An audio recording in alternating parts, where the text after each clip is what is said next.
હરે રામ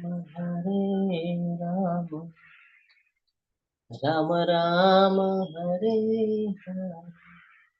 તમારા બધાનું ખૂબ ખૂબ સ્વાગત છે ભક્તિ સદાચારમાં. આપણે ભક્તિ સદાચારના આજના ક્લાસની શરૂઆત કરીશું એ પહેલા આપણે મંગલાચરણ લેશું. ઓમ અજ્ઞાન તિમિરાંધસ્ય જ્ઞાનાંજન શલાકયા ચક્ષુરુન્મિલિતમ યેન તસ્मै શ્રી ગુરુવે નમઃ. શ્રી ચૈતન્ય મનોભીષ્ટમ સ્થાપિतं येन भूतले स्वयं रूप कदा मह्यं ददाति स्वपदान्तिकम्. वन्देऽहं श्रीगुरु श्रीयुतपदकमलं श्रीगुरुन् वैष्णवांश्च श्रीरूपं साग्रजातं सहगण रघुनाथान्वितं तं सजीवं साद्वैतं सावधूतं परिजन सहितं श्री कृष्ण चैतन्य देवं श्री राधान कृष्ण पादान सहगण ललिता श्री विशाखान्वितांश्च हे कृष्ण करुणा सिंधु दीनबंधो जगत्पते गोपेश गोपिका कांत राधा कांत नमोस्तुते. तप्त कांचन गौरांगी श्री राधे वृंदावनेश्वरी वृषभानुसुते देवी प्रणमामि हरि प्रिये. वाञ्छाकल्पतरुभ्यश्च कृपा सिन्धुभ्य एव च पतितानां पावनेभ्यो वैष्णवेभ्यो नमो नमः.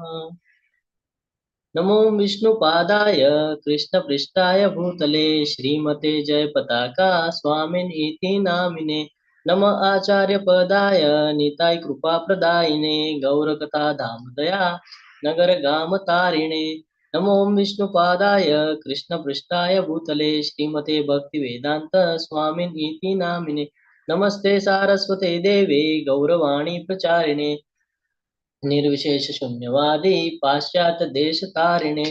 जय श्री कृष्ण चैतन्य प्रभु नित्यानंद श्री अद्वैत गदाधर श्रीवास आदि गौर भक्त वृंद. हरे कृष्ण कृष्ण कृष्ण हरे हरे हरे राम राम राम हरे हरे. हरे कृष्ण सर्वने. हरे हरे कृष्ण कृष्ण प्रभु जी. हरे कृष्ण प्रभु जी. हरे कृष्ण. આપણને બધાને ખબર છે ભગવદ ગીતામાં આપણે એક બાબત શીખી ગયા શું કે ભગવાન દરેક યુગમાં અવતાર લે છે ને.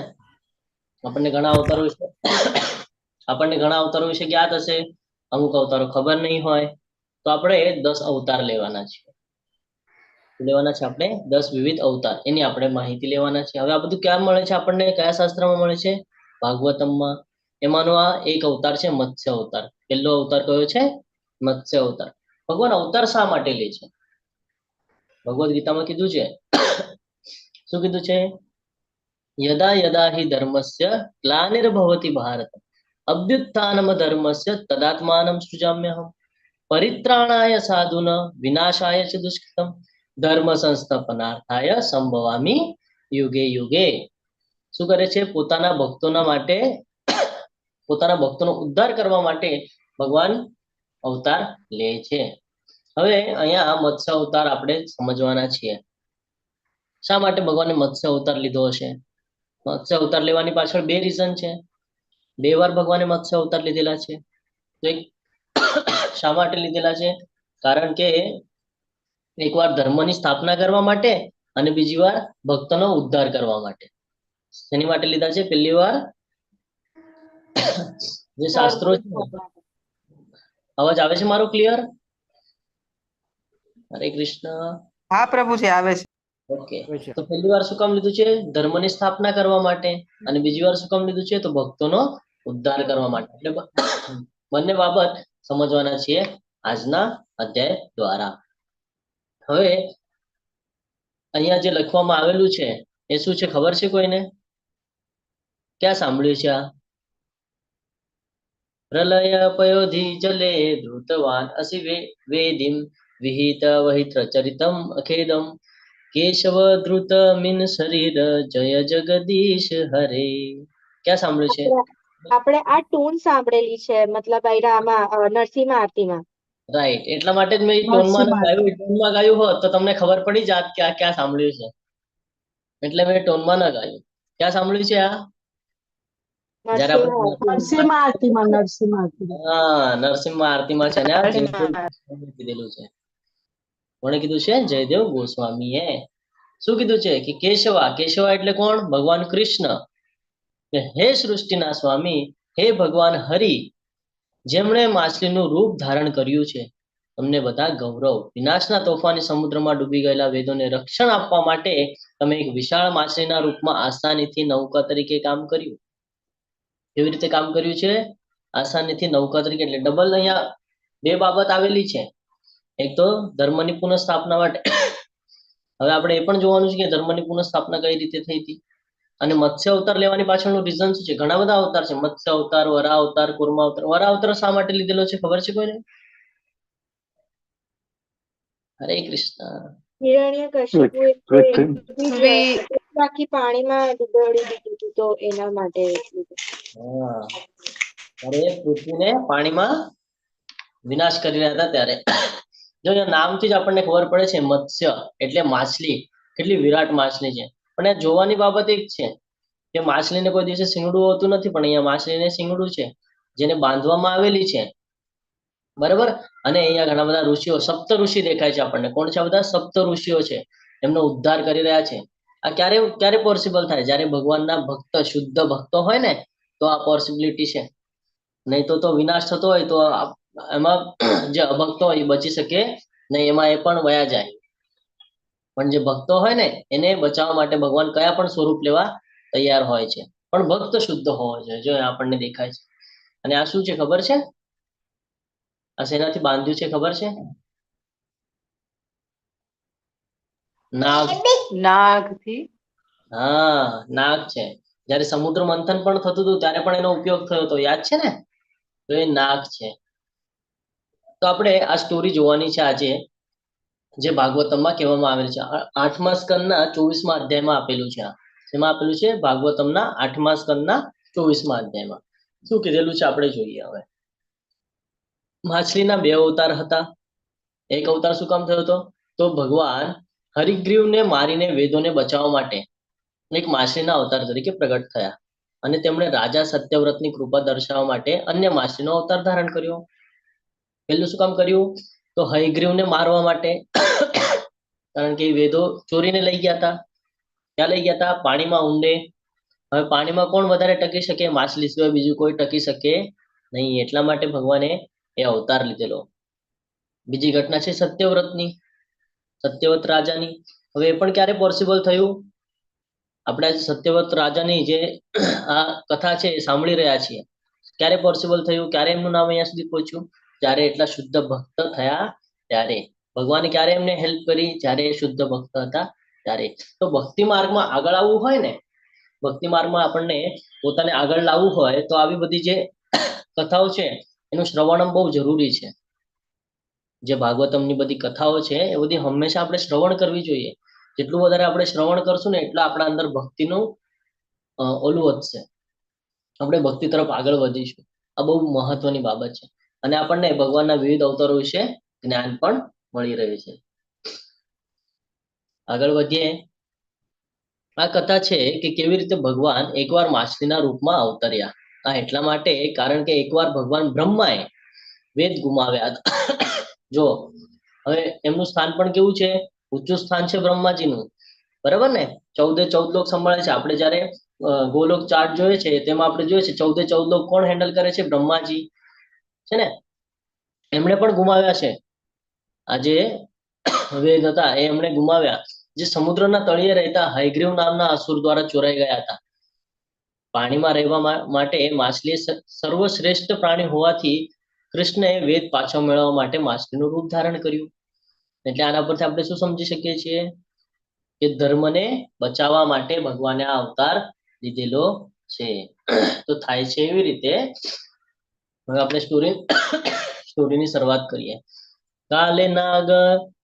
કાલે નાગ તનિન્દ્રિસ્ય ધાતુ શીર્ષઈ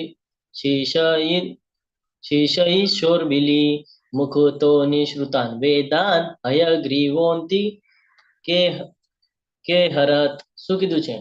બ્રહ્મના દિવસના અંતે, એટલે બ્રહ્માજીનો જ્યારે દિવસ સંધ્યાકાળ થાય, જ્યારે સુવાની સમય થાય ને, એની વાત થઈ રહી છે. બ્રહ્માજીનો દિવસ કેટલો છે ખબર છે કોઈને? જો આપણે આપણા સાથે કાઉન્ટ કરીએ તો બ્રહ્માજીનો એક દિવસ કેવી રીતે કાઉન્ટ કરશું આપણે? આપણે ભગવદ્ ગીતામાં શીખી ગયા છે, કોઈને યાદ છે? એક ચતુર્યુગ હોય છે ને એવું કઈ થોડુંક થોડુંક ખ્યાલ છે. હા, જો 4 યુગ મળે ને ત્યારે એક આવર્તન થાય. શું થાય? એક આવર્તન. અને એવા 1000 આવર્તન થાય ને ત્યારે બ્રહ્માજીનો એક દિવસ થાય. એટલે કેટલા બધા યુગ વયા જાય એમાં વિચાર કરવા જેવી બાબત છે. તો જ્યારે એ બ્રહ્માજી સુવા જાય છે. તો પ્રભુજી દિવ્ય યુગ में શું કહો છો? દિવ્ય યુગ ને 4 યુગ ભેગા હા, 4 યુગ એટલે એક દિવ્ય યુગ, અને આવર્તન કહેવાય, એક આવર્તન કહેવાય. અને એવા 1000 આવર્તન થાય ને ત્યારે બ્રહ્માજીનો એક દિવસ થાય. અને જ્યારે બ્રહ્માજી સુવા જાય છે, એમને ઈચ્છા થાય છે કે હવે મારે સૂવું છે, મને નિંદર આવે છે, મારે સૂવું છે. એ સમયે એમના મુખમાંથી વેદોનું નિર્માણ થાય છે, વેદ નીકળે છે. અને આ જે વેદ છે એ કોણ લઈ જાય છે? હયગ્રીવ નામના મહાન રાક્ષસ આ બધું ચોરીને લઈ જાય છે. ક્યાં? તો પાણીમાં. હવે આપણે જ્યારે કોઈ વેદોનો, કોઈ શાસ્ત્રનો અભ્યાસ કરીએ, શા માટે કરતા હોઈએ છીએ ખબર છે કોઈને? વેદોનો, શાસ્ત્રોનો અભ્યાસ આપણે શા માટે કરીએ છીએ? હરે કૃષ્ણ. આપણે ભગવદ્ ગીતાના ક્લાસ શા માટે કરીએ છીએ? ભાગવતમના આપણે ક્લાસ ભક્તિ વિશે મેઇનલી જાણી શકીએ ભગવાન શું છે, આપણે કેમ અહીંયા આવ્યા છીએ, આપણો શું સંબંધ છે ભગવાન સાથે. સાંખ્ય યોગ, ભક્તિ યોગ અને જ્ઞાન યોગ છે ને, આપણે સમજવા માટે આમાં જોડાતા હોઈએ છીએ ને જ્ઞાન લેતા હોઈએ છીએ. એનાથી શું થાય છે? આપણે પોતાનો ઉદ્ધાર કરી શકીએ છીએ, છે ને. તો આવા શાસ્ત્રોને એ જે રાક્ષસ હતો એ લઈ ગયો. હવે જે આપણે કહીએ ને કે વાંદરાના હાથમાં તલવાર આપે તો એ કેવી રીતે યુઝ કરશે? એને તેનું નોલેજ નથી, તો કેમ બી યુઝ કરી શકે છે ને.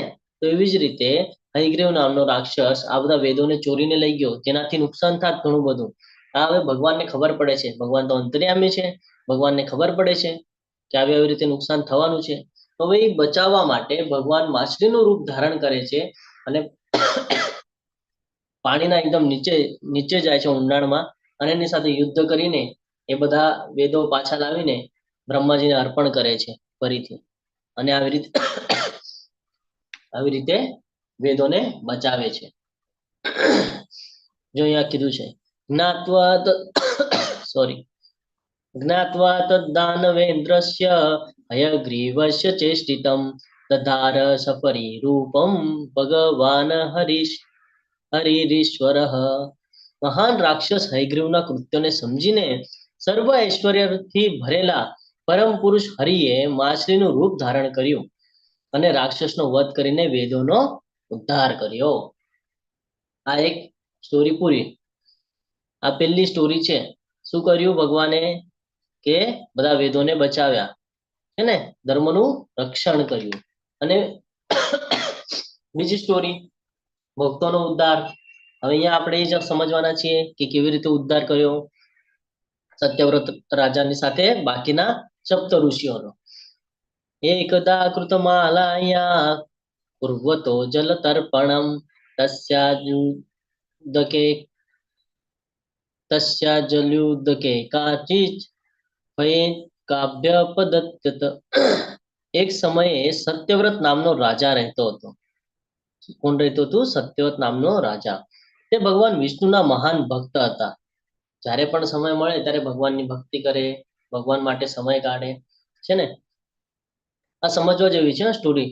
શા માટેની પાછળ આપણે લાસ્ટમાં આપણે એની ઉપર ચર્ચા કરવાની છે કે ક્યારે આ બધું પોસિબલ થાય છે.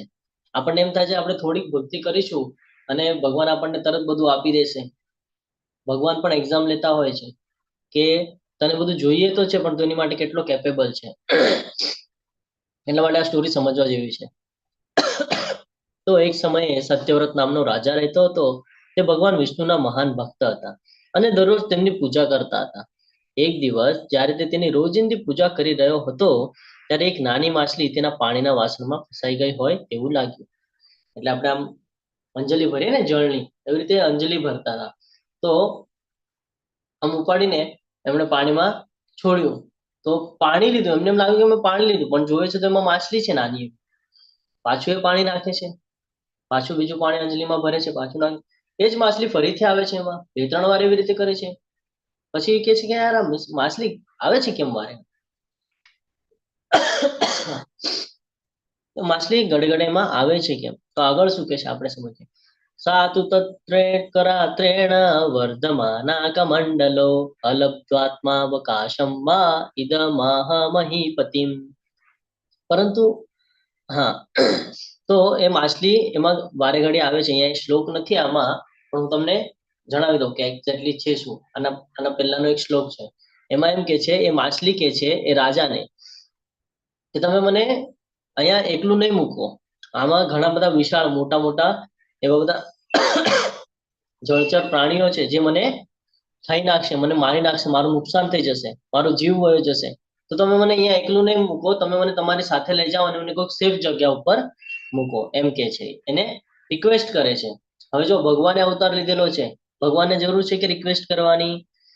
પણ કઈ નિમિત્ત માત્ર જોઈએ ને ભગવાનને પણ, કે એની પાસે જવું છે ભગવાનને, પોતાના ભક્તની એક્ઝામ લેવી છે, પોતાના ભક્ત પાસે જવું છે, જોવું છે, તો કોઈક તો સિચ્યુએશન ક્રિએટ કરશે ને ભગવાન, કે જેના લીધે એ પોતા પાસે લઈ આવે છે ને. તો એટલા માટે એ ભગવાન એને રિક્વેસ્ટ કરે છે કે તમે મને આ જળમાં છોડતા નહીં, જો છોડશો તો મારું નુકસાન થઈ જશે, મને કોઈ બી ખાઈ જશે, તો મને ધોકો છે, તમે મને તમારી સાથે લઈ જાઓ અને મને કોઈક સેફ જગ્યા ઉપર રાખો. હવે એને લે છે અને એક વાસણમાં લાવીને ઘરે રાખે છે. નાની અમથી હોય છે, એકદમ નાની, ગોલ્ડન કલરની હોય છે ને, એકદમ નાની નાની હોય છે. તો એ લાવીને રાખે છે. પછી થાય છે શું? એક રાતમાં તે માછલી એટલી બધી વધી ગઈ કે તેના શરીરને વાસણના પાણીમાં આરામથી હલાવી શકે નહીં. પછી તેણે રાજા સાથે નીચે મુજબ વાત કરી. હવે જ્યારે એને લઈ આવ્યા તો એક જ રાતમાં એની સાઈઝ વધી ગઈ, અને જે વાસણ હતું એ વાસણના લેવલ પર આવી ગયું, એટલે એ હલી પણ ન શકે એવી સિચ્યુએશન થઈ ગઈ એ માછલી એક જ રાતમાં. નાહમ કમંડલાવસ્મિન પૃચ્છમ વસ્તુ મિહોત્સ સહે કલ્પયોક સુવિપુલમ યત્રાહમ નિવસે સુખમ. હે મારા વાલા રાજા, મને આ પાણીના કુંડામાં આટલી મોટી મુશ્કેલી સાથે રહેવું ગમતું નથી. તેથી કૃપા કરીને પાણીનો કોઈ સારો ભંડાર શોધો જ્યાં હું આરામથી રહી શકું. શું કે છે? રાજાને રિક્વેસ્ટ કરે છે ફરીથી. જો સમજવા જેવી બાબત છે. ભગવાન હિન્ટ આપી રહ્યા છે એને, હિન્ટ આપી રહ્યા છે કે એક રાતમાં કોઈ માછલી આટલી બધી વધી ન શકે. તો બેને હિન્ટ આપે છે. તો એને શું કહે છે કે તમે એક કામ કરો, મને અહીંયા મુશ્કેલી થાય છે, મને અહીંયા રહેતા નથી ફાવી રહ્યું, મને ગમી નથી રહ્યું અહીંયા. તમે એક કામ કરો ને, મને કોઈ પાણીનું જે મોટું કઈ હોય એમાં મને તમે મૂકી દો ને, એટલે હું ત્યાં સેફલી રહી શકું. કોઈ ભંડાર શોધો ને જ્યાં હું આરામથી રહી શકું. પછી થાય છે શું કે કૂવો હોય છે, એ કૂવામાં એને મૂકવામાં આવે છે, માછલીને કૂવામાં રાખી દેવામાં આવે છે, કારણ કે એની સાઈઝ વધી ગઈ હોય છે, એટલે એને કૂવામાં સેફલી રાખે છે. સ એના તત આદાય નદાદૌદન ચન્યોદકે તત્ર ક્ષિપ્તા મુહૂર્તેન હસ્તત્રયમવર્ધત. પછી માછલીને પાણીના વાસણમાંથી બહાર કાઢીને રાજાએ તેને એક મોટા કૂવામાં ફેંકી દીધી, એટલે કે મૂકી દીધી. પરંતુ એક જ ક્ષણમાં માછલી 3 હાથથી લંબાઈ સુધી વધી ગઈ. જુઓ ભગવાન કેવા ચમત્કાર કરી રહ્યા છે કે માછલીને જેવું લીધું અને કૂવામાં મૂક્યું, મૂકવાની સાથે જ એની સાઈઝ પાછી વધી ગઈ. એટલે લાવ્યા હતા ત્યારે કેટલી હતી? નાની અમતી હતી, પણ અત્યારે કૂવા સુધી પહોંચી છે તો એ 3 હાથ જેટલી લંબાઈની વધી ગઈ. આગળ થાય છે એવું, તત આદાય સા રાજ્ઞા ક્ષિપ્ત રાજન સરોવરે તદાવૃત્યાત્મના સોયમ મહામીનો વવર્ધત. હે મહારાજ પરીક્ષિત, રાજાએ કૂવામાંથી માછલી લઈને તેને તળાવમાં ફેંકી દીધી, પરંતુ માછલીએ પાણીની હદ કરતા વધુ વિશાળ સ્વરૂપ ધારણ કર્યું. જો અહીંયા શું આવે છે? હે મહારાજ પરીક્ષિત. શું છે આ? યાદ આવે છે કઈ? પરીક્ષિત મહારાજ અને ભાગવતમ હા, સુખદેવ સુખદેવ ગોસ્વામી. તો આચાર્ય. પૂછી રહ્યા છે શું પૂછે છે કે રાજાએ કૂવામાંથી માછલીને લઈને તળાવમાં ફેંકી દીધી, પરંતુ માછલીએ પાણીની હદ કરતા વધુ વિશાળ સ્વરૂપ ધારણ કર્યું. શું રીઝન હશે? મને આ સ્ટોરી તમે ડિટેલ્સમાં સમજાવો. મને આ ભાગવતમનો આ જે કથા છે આ તમે મને ઇન ડિટેલ્સમાં સમજાવો કે ભગવાન આવું શા માટે કરી રહ્યા છે. કે જ્યારે લાવ્યા ત્યારે તો નાની હતી, ધીરે ધીરે સાઈઝ શું કામ વધારે છે? આની પાછળનું રીઝન શું છે? કે ભગવાને શું આની પાછળ વિચાર કરી રાખ્યો છે? તમે મને આ વિસ્તૃત રૂપે સમજાવો. શું કહે છે આગળ? ઇત્યુક્ત સોનયન્મત્સ્યમ તત્ર તત્રાવિધાસિની જલાશયે સંમિતમ તમ તમ સમુદ્ર પ્રાક્ષિપજશમ. રાજા સત્યવ્રત માછલીને પાણીના સૌથી મોટા જળાશયમાં લઈ ગયા. શું કરે છે? હવે એની સાઈઝ તો ધીરે ધીરે વધ્યા કરે છે. કરવું શું? તો એક યુક્તિ કરે છે કે સમુદ્રથી મોટું આ જગતમાં કાંઈ બીજું છે નહીં કે જ્યાં પાણીનો સાઠો હોય. તો હું લાવ ને એને સમુદ્ર. લાવ્યા ક્યાંથી હતા? ત્યાંથી જ લાવ્યા હતા, પાછા ત્યાં જ લઈ ચાલ્યા છે. સમજાઈ રહ્યું છે કઈ? લાવ્યા ત્યાંથી જ છે, પાછા ત્યાં જ લઈ ચાલ્યા છે. પરંતુ જ્યારે તે પણ અપૂરતું સાબિત થયું. જો સમુદ્રમાં નાખતાની સાથે ત્યાં પણ સાઈઝ વધી ગઈ. સમુદ્ર તો કેટલો વિશાળ હોય છે ને, ત્યાં પણ એની સાઈઝ વધી ગઈ. અને ત્યારે રાજાએ આખરે કદાવર માછલીને સમુદ્રમાં મૂકી દીધી. શું કર્યું? સમુદ્રમાં મૂકી દીધી. ત્યાં પણ એની સાઈઝ વધી ગઈ છે. આગળ શું થાય છે? નૂનમ ત્વમ ભગવાન સાક્ષાત રિનારાયણો વ્યયઃ અનુગ્રહાય ભૂતાનામ દત્સે રૂપ જલોકસામ. મારા ભગવાન, તમે ચોક્કસપણે ભગવાન નારાયણ શ્રી હરિના અખૂટ પરમ પુરુષ છો. તે જીવો પર તમારી દયા બતાવવા માટે છે કે તમે હવે જળચરનું રૂપ ધારણ કર્યું. શું કે છે? જ્યારે આટલું વિશાળ થઈ ગયો અને ખબર પડી જાય છે કે શું એક્ઝેક્ટલી થઈ રહ્યું છે એની સાથે, તો કે છે મારા ભગવાન, તમે ચોક્કસપણે ભગવાન કોણ છે? નારાયણ શ્રી હરિના અખૂટ પરમ પુરુષ છો. શું કે છે? તે જીવો પર તમારી દયા બતાવવા માટે છે કે તમે હવે જળચરનું રૂપ ધારણ કર્યું છે. શું કામ ધારણ કર્યું છે? હવે અહીંયા કહેશે. હવે ભગવાન એને કહેશે કે શું કામ ભગવાન આવ્યા છે એની પાસે. ભગવાને જવાબ આપ્યો, 7 દિવસમાં વિશ્વ વિનાશના મહાન પૂરમાં ડૂબી જશે. એટલે શું થવાનું છે? વિનાશ થવાનો છે હવે વિશ્વનો. 7 જ દિવસની અંદર ખૂબ વરસાદ વરસશે, વીજળીઓ થશે, ચારે તરફ પાણી પાણી પ્રલય આવી જશે અને આખું જગત એમાં ડૂબી જશે, વિનાશ થવાનો છે. ત્યારે એક મોટી હોડી તમારી પાસે આવશે. ભગવાન કહી રહ્યા છે પોતાના ભક્તને. હવે શું કે છે? ત્યારે એક હોડી તમારી પાસે આવશે. હવે બધી જડીબુટ્ટીઓ, જો શું લઈ જવા કે છે? જડીબુટ્ટીઓ, છોડ, બીજ, વૃક્ષો અને તમામ પ્રકારના પ્રાણીઓ એકત્રિત કરો. હવે 7 દિવસમાં શું કામ કરવાનું છે? એને બધી જડીબુટ્ટીઓ, મહત્વની જે વસ્તુઓ છે એ બધી જડીબુટ્ટીઓ, છોડ, બીજ, વૃક્ષો, તમામ પ્રકારના પ્રાણીઓ અને સપ્ત ઋષિઓ, એને તમારી સાથે હોડીમાં લઈ જવાનું છે તમારે. જ્યારે તોફાનો બોટને રોકે છે, જો જ્યારે તોફાન આવશે ઘણું બધું, તો બોટ પણ એમાં કંટ્રોલ નહીં રહે. બોટ પર છે ને બોટ ડૂબી જવાની શક્યતા હશે. તો એ સમયે શું કરવાનું કે છે? ભગવાન એને કે છે એ સમયે તમારે શું કરવાનું છે? તો વાસુકી નામનો સાપ છે જે સમુદ્ર મંથનમાં પણ યુઝ થયો હતો. તો એ જે સર્પ છે વાસુકી નામનો, એને મારા શિંગડા સુધી એને મારા શિંગડા સાથે બાંધી દેવાનું છે તમારે. એક છેડો બોટને અને એક છેડો મારા શિંગડા સાથે. તો એટલા માટે માછલીને શિંગડું છે, બાકી માછલીને શિંગડું હોય નહીં. તો શું કે છે? અને ગભરાશો નહીં, હું પૂર્વ વખતે હોડીને ટેકો આપીશ અને તમને દિવ્ય જ્ઞાન આપીશ. ભગવાન કહી રહ્યા છે કે એ જે સિચ્યુએશન હશે એ એટલી ડરાવની હશે, એટલી ખતરનાક હશે, પણ તમારે એમાં ડરવાની જરૂર નથી. એ સમયે હું તમને ટેકો આપીશ અને દિવ્ય જ્ઞાન આપીશ. જો આ બાબતમાંથી આજે ભગવાને કીધું એમાંથી આપણે એક બાબત શીખી શકીએ કે આ શાસ્ત્રમાં ઘણા સમય પહેલા કહેવામાં આવેલું છે, ખૂબ સમય પહેલા, અને અત્યારે પણ આપણે આનો ઉપયોગ કરીએ છીએ. કેવી રીતે ખબર છે? જેટલી પણ વનસ્પતિઓ છે, મહત્વના જે બીજ છે, અને સ્ટોર કરીને રાખવામાં આવે છે. ખબર છે શા માટે? એક એવી જગ્યા છે કે ત્યાં એને બેંક કહેવામાં આવે છે, એની વીડ બેંક. એમાં સ્ટોર કરવામાં આવે છે. શું કામ? તો એકાદા અ, દેશ ઉપર જ્યારે આવી કોઈ પ્રકૃતિનો પ્રકોપ થાય અને બધું નષ્ટ થઈ જાય તો એના પર પાછું જીવન ઊભું કરવા માટે આ બધી વસ્તુઓની જરૂરત પડવાની છે. એટલા માટે બધું સ્ટોર કરવામાં આવે છે. આ પહેલા પણ ચાલતું અને અત્યારે આપણે કરી રહ્યા છીએ, છે ને? શાસ્ત્રોના નિયમોનું જ પાલન થઈ રહ્યું છે. એટલે કહેવામાં આવે છે શાસ્ત્રો ઉપર કોઈ દિવસે સંદેહ ન કરવો જોઈએ. શાસ્ત્રોમાં આપણે ધ્યાનથી સમજીને એનું પાલન કરવું જોઈએ. આપણે બધા શું કરવા મથીએ છીએ? વિકર્મ, ભગવાનના શાસ્ત્રોના વિરુદ્ધમાં જતા હોઈએ છીએ. એટલે તો આપણે સક્સેસ થતા નથી. ભગવાને જે શાસ્ત્રમાં કીધું છે એ પ્રમાણે જ ચાલવું જોઈએ. તો આપણે અહીંયા જોઈએ કે ભગવાન શું કહે છે? હું હોળીને ટેકો પણ આપીશ અને દિવ્ય જ્ઞાન પણ આપીશ. સોરી. ત્રિલોક્યાલિયમાનાયમ સવર્તાર શિવે તદા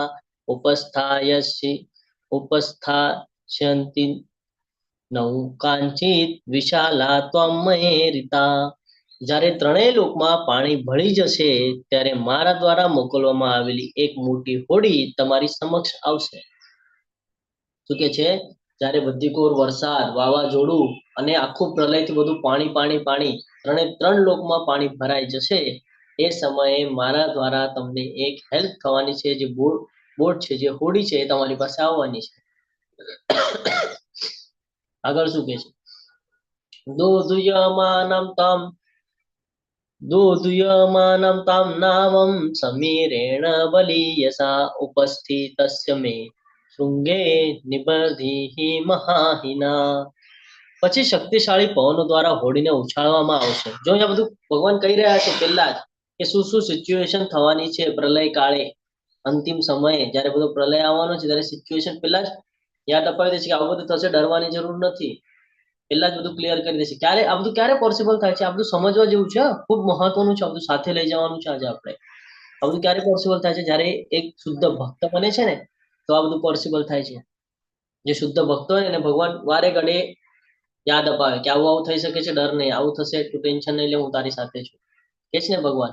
તો એ અહીંયા સમજવા જેવું છે કે શક્તિશાળી પવનો દ્વારા હોડીને ઉછાળવામાં આવે છે તેમ મહાન સર્પ વાસુકી દ્વારા મારા શિંગડા સાથે વહાણ જોડજો, કારણ કે હું તમારી બાજુમાં હાજર રહીશ. જો ભગવાન કહે છે ચિંતા કરવાની જરૂર નથી.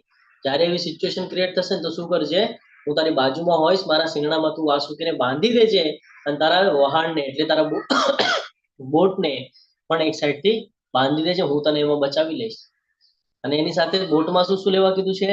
સપ્ત ઋષિઓ સહિત જે કાંઈ મહત્વનું છે, જે પ્રાણી, જે પક્ષી, જે કાંઈ પણ મહત્વનું છે, બીજ, રોપ, એ બધું સાથે લેવા કીધું છે. આગળ શું કે છે? સત્યવ્રતે જેમ કહ્યું હતું તેમ કર્યું. 7 દિવસમાં પૂરની શરૂઆત થઈ. ધીરે ધીરે કરીને વરસાદ આવ્યો, વાવાઝોડું ચાલુ થયું અને કન્ટિન્યુઅસ વરસાદ, કન્ટિન્યુઅસ પાણી પાણી, જ્યાં જોવે ત્યારે એલમ છેલમ પાણીની જ બધી ઓલી ભયંકર તોફાનો આવ્યા અને વાદળોથી પૃથ્વી પર પાણી રેડ્યું. કન્ટિન્યુઅસ વરસાદ. તમે હવે પૃથ્વી અથવા સ્વર્ગને જોઈ શકતા નથી. જો પૃથ્વી પણ જોઈ શકતા, એટલે આજુબાજુ કાંઈ જ નહીં, ખાલી બધી કોર જોઈએ તો ખાલી પાણી જ પાણી દેખાય. ઉપર જોઈએ તો પણ પાણી જ વરસે છે, નીચે જોઈએ તો પાણી, ક્યાંય બી ચારે બાજુ જોઈએ તો પાણી જ પાણી છે. એટલે પ્રલય નિશ્ચિત છે. હવે પૃથ્વી અથવા સ્વર્ગને જોઈ શકાતું નહોતું, બધું પાણી જ પાણી હતું. રાજા અને સપ્ત ઋષિઓ ઊંડા ધ્યાનમાં હોડીમાં બેસી ગયા. જ્યારે આ સિચ્યુએશન ક્રિએટ થઈ ત્યારે બધા હોડીમાં બેઠા ને, તો એટલા બધા શું કહેવાય, એટલા બધા ડરેલા હતા કે એ લોકો ધ્યાનમાં બેસી ગયા. સપ્ત ઋષિઓ પણ ધ્યાનમાં બેસી ગયા કે કેવી રીતે પોતા પર કંટ્રોલ રાખીને આમાંથી બચવાનું છે. એટલે બેસી ગયા ભગવાનનું ધ્યાન કરવા કે તમે મને બચાવજો, અમારો ઉદ્ધાર કરજો. આપણે હોઈએ તો છેલ્લા સમયે શું કરીએ? આપણી સાથે આવો પ્રલયનો સીન થઈ જાય ફોર એક્ઝામ્પલ, તો આપણે શું કરીએ? છેલ્લી તક આપણને ખબર છે આપણું લાસ્ટ ક્લાસ છે, આપણે તરત વિચાર કરીએ નહીં મારે આ ખાવું છે, મારે આ ફરવું છે, મારે આ જોવું છે. આપણે એવું બધું કરીએ ને. સપ્ત ઋષિઓ શું કરી રહ્યા હતા? ઊંડા ધ્યાનમાં, ભગવાનનું નામ સ્મરણ. બસ આ જ બાબત શીખવાની છે. ભક્તિમાં આ જ મહત્વનું છે. અને આ બધી જે કથાઓ છે એ શું કામ આપણે સાંભળવાની છે? કે એમાં દરેક કથામાંથી આપણે જેવી રીતે આપણે ભગવદ્ ગીતાનું જ્ઞાન લઈ જઈએ છીએ અને આપણા જીવનમાં ઉતારીએ છીએ તો આપણે સફળ થઈએ છીએ, એવી જ રીતે ભક્તિમાં આગળ આવવું હોય તો ભાગવતમનું જ્ઞાન શ્રેષ્ઠ છે. ભાગવતમની જે કથાઓ છે એમાંથી પણ આ જ બધું જ્ઞાન આપણને મળે છે. એટલે હંમેશા એનું આપણે વાંચવું જોઈએ. આપણા ક્લાસ પણ ચાલે છે ભાગવતમના, સમય મળે તો એમાં જોડાવવું જોઈએ, અને ન મળે તો એની રેકોર્ડિંગ હોય છે એ આપણે સાંભળવી જોઈએ, બહુ મહત્વની છે. પછી એ બધા ઊંડા ધ્યાનમાં બેસી જાય છે. આગળ થાય છે એવું કે જ્યારે રાજા પરમ પુરુષ ભગવાનનું સતત ધ્યાન કરતા હતા, ત્યારે પાણીના સમુદ્રમાં એક મોટી સોનેરી માછલી દેખાઈ. જો અત્યાર સુધી એને માછલી દેખાતી નહોતી, બધું પ્રલય થઈ રહ્યું હતું, તો ભગવાને કીધેલું ને હું તારી બાજુમાં હોઈશ, પણ એને દેખાય જ નહીં કે ક્યાં છે બાજુમાં, દેખાતું તો નથી મને કાંઈ. પણ જ્યારે એક સિચ્યુએશન એવી થઈ કે હવે બધું એન્ડ થવાનું છે, એવા સમયે બાજુમાં શું દેખાય છે? એક મોટી સોનેરી માછલી. અને એ માછલીને એક શિંગડું હતું, અને તે 80 લાખ માઇલ લાંબી હતી. કેટલી? 80 લાખ માઇલ. કેટલું લોંગ કહેવાય, કેટલું મોટું કહેવાય છે ને. લાવ્યા હતા ત્યારે કેટલી હતા? એટલી માછલી હતી. જ્યારે હાથમાં આવી જાય, અંજલિ ભરે તો હાથમાં આવી જાય એટલી માછલી હતી. અને હવે કેટલી છે? 80 લાખ માઇલ. આ ભગવાનની કૃપા, ભગવાનના જે 6 ઐશ્વર્ય છે ને, અહીંયાથી આપણે ઓળખી શકીએ. આગળ શું થાય છે? તો રાજા સત્યવ્રતે પ્રાર્થના કરી, હે ભગવાન, જેમ સોનું અગ્નિના સંપર્કમાં આવે ત્યારે તેની અશુદ્ધિઓ ગુમાવે છે, તેવી જ રીતે જીવ જ્યારે તમારી પૂજા કરે છે ત્યારે તેનું અજ્ઞાન ગુમાવે છે. કૃપા કરીને મને તમારું જ્ઞાન આપો અને મારા હૃદયમાંથી અજ્ઞાનતાને દૂર કરો. જો અહીંયા પણ શું કરી રહ્યા છે? આપણે ભગવાન પાસે કાંઈ માંગવા જઈએ ને, આપણે શું માંગતા છે ખબર છે? ભગવાન મને આ અપાવી દે, ભગવાન મને ઓલું અપાવી દે, હું આમ કરી દઈશ, હું તેમ કરી દઈશ. આપણે ભગવાનને એમ કહીએ, પણ આપણે એક્ઝેક્ટલી ભગવાન પાસે શું માંગવાનું હોય? અહીંયા આપણે સમજી શકાય છે. શું કે છે કે જેવી રીતે સોનું અગ્નિના સંપર્કમાં આવે તો શું થાય? હજી શુદ્ધ થાય છે ને. અને આપણે જો ભગવાનના સંપર્કમાં આવે, આપણે જો ભક્તિમાં આવે તો શું થાય? આપણે પણ શુદ્ધ થઈએ, અજ્ઞાનતા દૂર થાય અને જ્ઞાનનો ભંડાર આવે આપણામાં. આ જ બાબત તો આપણને ખબર નથી. જીવન શેના બેસ પર જીવવાનું? આપણે જ્ઞાનના બેસ પર. આપણે જે જીવન જીવી રહ્યા છીએ શેના બેસ પર જીવી રહ્યા છીએ? એવું થોડી છે કે ખાલી અન્ન ખાઈએ છીએ એટલે જીવી રહ્યા છીએ. અહીંયા આવ્યા છે તો કંઈક કરવા માટે જ આવ્યા છે ને. પાછલા જન્મનું બાકી હશે, અથવા તો કંઈક લખેલું છે, ભગવાનના ધામમાં જવાનું લખ્યું હશે, ત્યારે જ અહીંયા જોડાણા છીએ ને આપણે. તો હંમેશા બધું શેના પર ટકીને છે? બધું જ્ઞાન ઉપર ટકીને છે. તો જ્ઞાન લેવું હંમેશા મહત્વનું છે. કે છે અગ્નિના સંપર્કમાં જ્યારે જ્યારે સોનું આવે છે ને ત્યારે શુદ્ધ થઈ જાય છે. એવી જ રીતે હવે તમે અમને પણ શુદ્ધ કરો, કે અમારા હૃદયમાં જે અજ્ઞાનતા છે એને દૂર કરો અને અમને જ્ઞાન આપો. અને સત્યવ્રત સાંભળતા જ પરમ ભગવાને તેમને આધ્યાત્મિક જ્ઞાન આપ્યું. આધ્યાત્મિક જ્ઞાન એટલે અધ્યાય 2 માં આપણને મળેલું છે સાંખ્ય યોગ, કે જે આધ્યાત્મિક અને ભૌતિક જગતનું ઓલું બતાડે છે આપણને. આધ્યાત્મિક જગત શું છે અને ભૌતિક જગત શું છે, અને એમાં આપણે કોણ છીએ. આ જે જ્ઞાન છે આને સાંખ્ય યોગ કહેવામાં આવે છે, અને એ સાંખ્ય યોગ આપણને બીજા અધ્યાયમાં આપે છે ભગવદ્ ગીતાના. તો આ જે જ્ઞાન છે અહીંયા સમજવા જેવું છે. આ જે જ્ઞાન છે આ આપણે ગઈકાલે જ અધ્યાય ગયો, બરાબર ને. ભગવદ્ ગીતામાં જે જે જોડાણા હશે એમને ખબર હશે કે ગઈકાલના અધ્યાયમાં જ આવ્યું કે શું કીધું? ઈશ્વરને આપ્યું, પછી સૂર્યદેવ વિવસ્વાનને આપ્યું, અને પછી આ પરંપરા તૂટી ગઈ. તો આ જ્ઞાન અહીંયા સત્યવત રાજાને પણ આપવામાં આવેલું છે. કયું? ભગવદ્ ગીતા વાળું જ્ઞાન છે ને. કે આ જ્ઞાન ખાલી એટલા પૂરતું મર્યાદિત નથી, અહીંયા પણ આપવામાં આવેલું છે. એટલે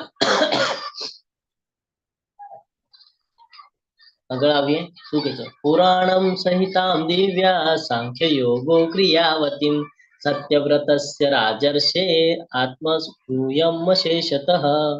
આ રીતે ભગવાનના પરમ વ્યક્તિત્વએ રાજા સત્યવ્રતને સાંખ્ય યોગ તરીકે ઓળખાતું આધ્યાત્મિક વિજ્ઞાન સમજાવ્યું. તે વિજ્ઞાન કે જેના દ્વારા વ્યક્તિ પદાર્થ અને આત્મા વચ્ચેનો તફાવત કરે છે. બીજા શબ્દોમાં ભક્તિ યોગ. પુરાણોમાં સમાવિષ્ટ સૂચનાઓ સાથે ઇતિહાસ અને સંહિતાઓ, ભગવાનને આ બધી સાહિત્યમાં પોતાને સમજાવ્યું. શું કે છે કે ભગવાને બધું જ્ઞાન આપ્યું ને. આધ્યાત્મિક જગત શું છે, ભૌતિક જગત શું છે, આપણે કોણ છીએ, આ બધું જ્ઞાન આપ્યું એને. આપણને આવી રીતે જ્ઞાન લેવું હોય તો આપણને ભગવદ્ ગીતાને બધું જોડાવવું પડે, ભક્તિમાં આગળ આવવું પડે, તો આપણામાં જ્ઞાનનો વધારો થાય. આપણે કહીએ કે ખાલી નહીં હું એક જ ક્લાસ કરીશ તો જ્ઞાનમાં વધારો નહીં થાય. ડિફરન્ટ વેના ક્લાસ ચાલે છે, તો એ ક્લાસમાં જો જોડાઈએ, ભલે આપણને કેમેરા ઓન કરતા ના આવડે, નો ઇશ્યુ. આપણને કાંઈ ત્યાં બોલતા ના આવડે, નો ઇશ્યુ. સાંભળી તો શકીએ છીએ. નવધા ભક્તિ કાલે આપણે શીખી ગયા, કાલના અધ્યાયમાં જ હતું નવધા ભક્તિ. શ્રવણમની ભક્તિ સ્વીકારી લેવાની છે કે શ્રવણમ જ્યારે સમય મળે ભગવાનની બાબત સાંભળવી, ભગવાનની કથાઓ સાંભળવી, ખૂબ ફરક પડે છે. અને આજના લેસનમાં આપણે લાસ્ટમાં ખબર પડશે કે શું ફાયદો થાય છે. જો જ્યારે આપણે કોઈ પણ શાસ્ત્રનું જ્ઞાન લેતા હોઈએ તો એની પાછળ કંઈક તો આપણને બેનિફિટ ભગવાને રાખ્યું જ છે કે તું આ કરીશ તો તને આ મળશે, તું આ કરીશ તો તને આ મળશે. જેવી રીતે ભગવદ્ ગીતાના એન્ડમાં ભગવદ્ ગીતા બધા જોઈન્ટ શા માટે કરે છે? લાઈફમાં જીવવા માટે, લાઈફમાં શું કરવું છે શું નહીં, સક્સેસ માટે. અને ભગવદ્ ગીતાના એન્ડમાં જઈને ભગવાન કહે છે કે કેવી રીતે સક્સેસ હાસિલ કરી શકાય છે. એવી જ રીતે આ શાસ્ત્રોનું જ્યારે આપણે વાંચન કરીએ છીએ, જ્યારે આપણે સમજીએ છીએ તો જ્ઞાનમાં એવો વધારો થાય છે એનાથી આપણે પોતાનો ઉદ્ધાર કરી શકીએ છીએ. આગળ વધીએ. ઘોડીમાં બેસીને રાજા સત્યવ્રત મહાન સંત પુરુષોની સાથે આત્મ સાક્ષાત્કાર સંબંધી પરમ પુરુષ ભગવાનની સૂચનાઓ સાંભળતા હતા. આ બધી સૂચનાઓ શાશ્વત વૈદિક સાહિત્ય એટલે બ્રહ્મામાંથી હતી.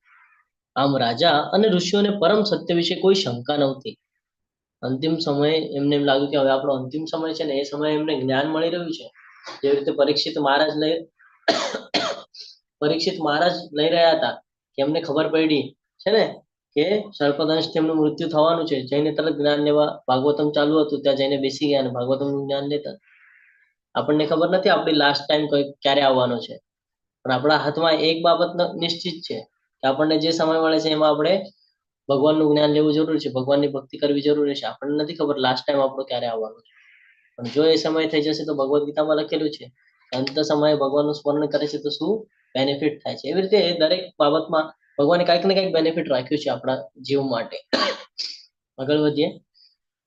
સત્યવ્રતસ્ય રાજસ્ય આર્યા મત્સ્ય સાંગીર્ણ સંવાદ મહદાખ્યાનમ શ્રુત્વા મુચ્યતે કિલ્બિષાત. મહાન રાજા સત્યવ્રત અને પરમ પુરુષ ભગવાન વિષ્ણુના મત્સ્ય અવતાર વિશેની આ વાર્તા એક મહાન દિવ્ય કથા છે.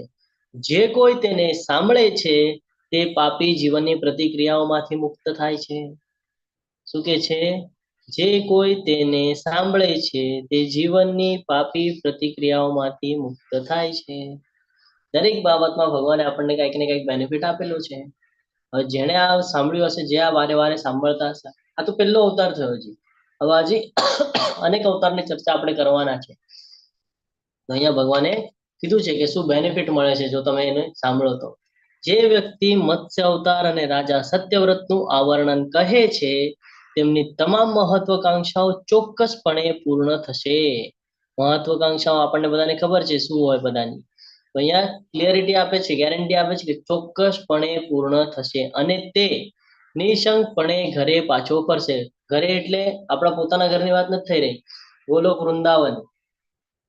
જો કેટલું સિમ્પલ સિસ્ટમ છે બધી.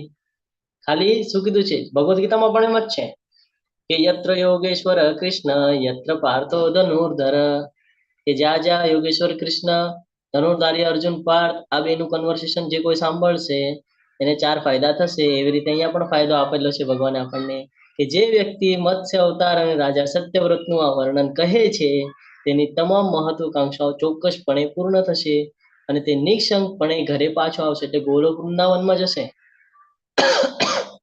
અને જે સાંભળે છે એના બધા પાપો નષ્ટ થઈ જાય છે.